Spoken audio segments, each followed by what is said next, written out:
بسم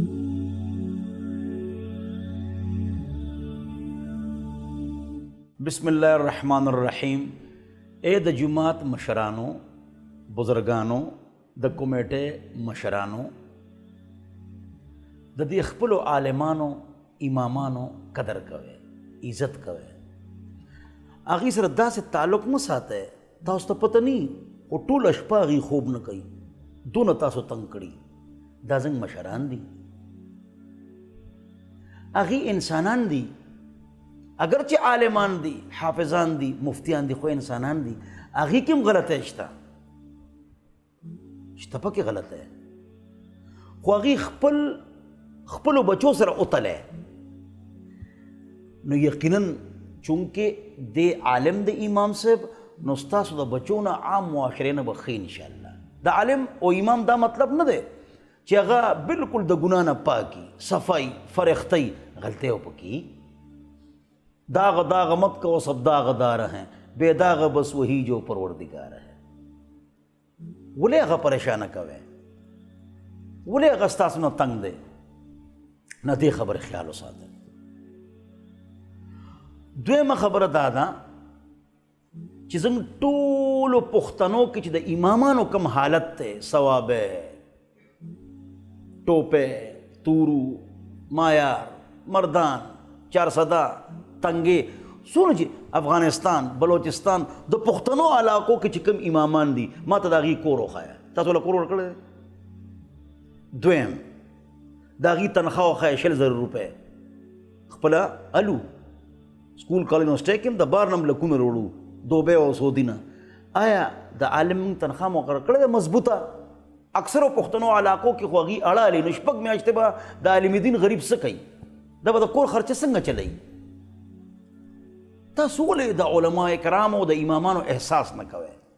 هغې له ښکلې تنخواګانې مقرر کوئ او د هغې عزت کوئ، د هغې قدر کوئ، او دا یې مه ګڼه چې دا فرښتې دي، غلطي به دې کېږي.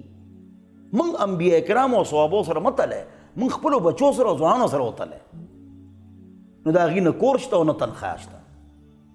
کراچۍ وله دنیا پیسې علما کرامو له ورکوي، ګاډي مو له ورکوي، عمرو له هم بوځي.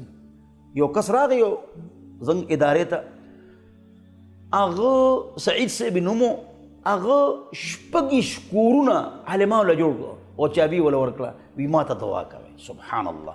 نو کراچۍ وله دنیا پیسې ورکوي علماو له، مدرسې هلته مضبوطې دي، په زرګونو طالبان یې پکې، تپوس هم نه کوي. په پنجاب کې زه پنجاب امام یم، 25,000 تنخوا راکوي او کور هم راکړی دی. هلته هم زما څلور ادارې دي ستاسو سرحد کې. پنجابیان پیسې ورکوي خو تپوس کوي چې بھئی څنګه خرچ شوې. پښتانه پیسې هم نه ورکوي، په منونو خبرې ورپسې کوي، عالمانو پسې، په چوک کې، په دکان کې. نو خبرې ورپسې مه کوئ. لحوم العلماء مسمومه. څوک چې عالمانو پسې خبرې کوي، د دې دا د مسلمان مړ ورور غیبت کول دا غوښه خوړل دي. نبی علیہ السلام وایي د هغې په غوښه کې د علماو زهري، چې چا هم د علماو غیبت وکړو غلطۍ خو هر چا کې شته، د ده خاندان کې به عالم نه پیدا کېږي او دی پریشانه ژوند تېروي. او امام څه معنا ده؟ امام معنا څه ده انګلیش کې؟ لیډر. آیا زموږ جومات کې امام لیډر وي؟ په ټوله دنیا کې 2 کاره په ټایم دي، مونځ او جنازه یو منټ مخکې وروستو کېږي نه. دا چا کار دی مولا؟ د دې وجه څه ده چې علما کرام سپک ګڼو. اسمبلی، دکان، دفتر، هر څه کې ناوخته کېدی شي، یو منټ ورته انتظار نه کوو. 1400 کاله د مونځ ټایم مقرر نه و، خلکو کارونه زیات شي نو مقرر شو. نو چې کله امام راغی مونځ به کېده. نو تاسو د الله خفګان په جولې کې قبر ته موړی چې عالم د نه خفوي. د علماو قدر، عزت، محبت دا زه ځان دپاره نه وایم. زما 8 مدرسې د دنیا ځمکې مې، د دنیا پیسې دي، زه 8 روپۍ تنخوا ورکوم الحمدلله.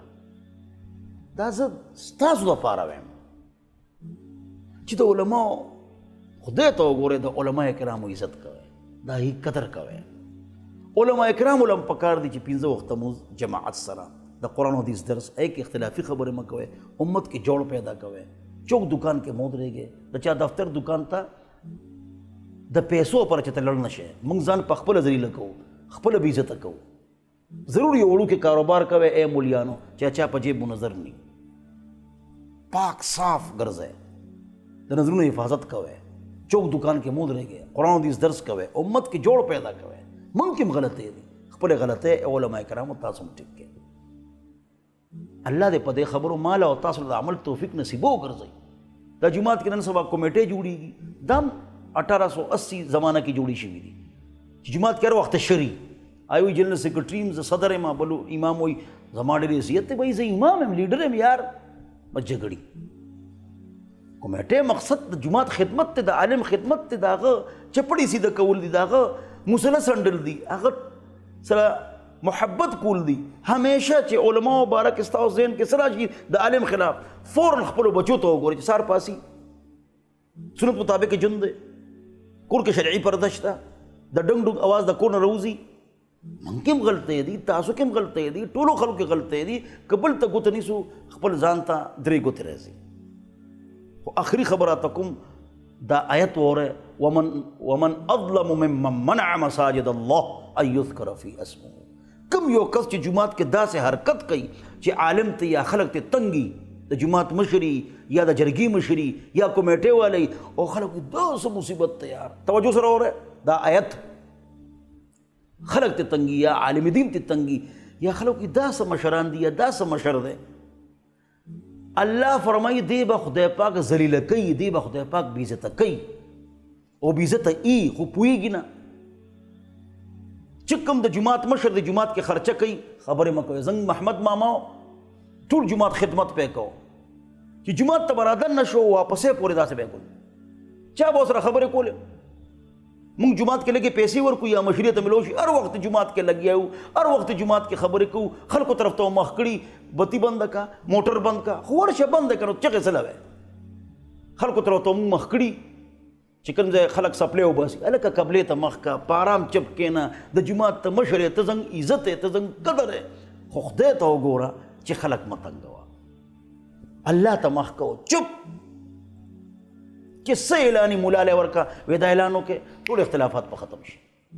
خفه کېږې ما زما په دې خبرو مه خفه کېږې. د علماو قدر، د هغې عزت، د امام عزت دا تاسو ځان کې پیدا کړئ. څنګه پښتنو کې کمزوري شته، موږ کې کمزوري شته. علماو له ښه تنخواه، بهترین کور، د هغه عزت، او چې کوم مدرسین دي په صوبه سرحد کې، کے پی کے کې، بلوچستان کې یا کے پی کے کې یا افغانستان کې، تاسو وګورئ چې کوم مدرسین دي د هغې 2-3 زره روپۍ تنخواهي. په 2-3 زره روپۍ څه کېږي؟ دې خو سهار ناشته هم نه کېږي. په خپل ځان پیسې مقرر کړئ او د هغې خدمت کوئ. او داسې نه چې پیسې ورکړې بیا په لاس اوچت ساتئ، نه عاجزۍ سره چې موږ محتاج یو جي د مدرسې او جماعت امداد به کوو. الله دې په دې خبرو ماله او تاسو له د عمل توفیق نصیبه وګرځئ. و آخر دعوانا ان الحمدلله رب العالمین.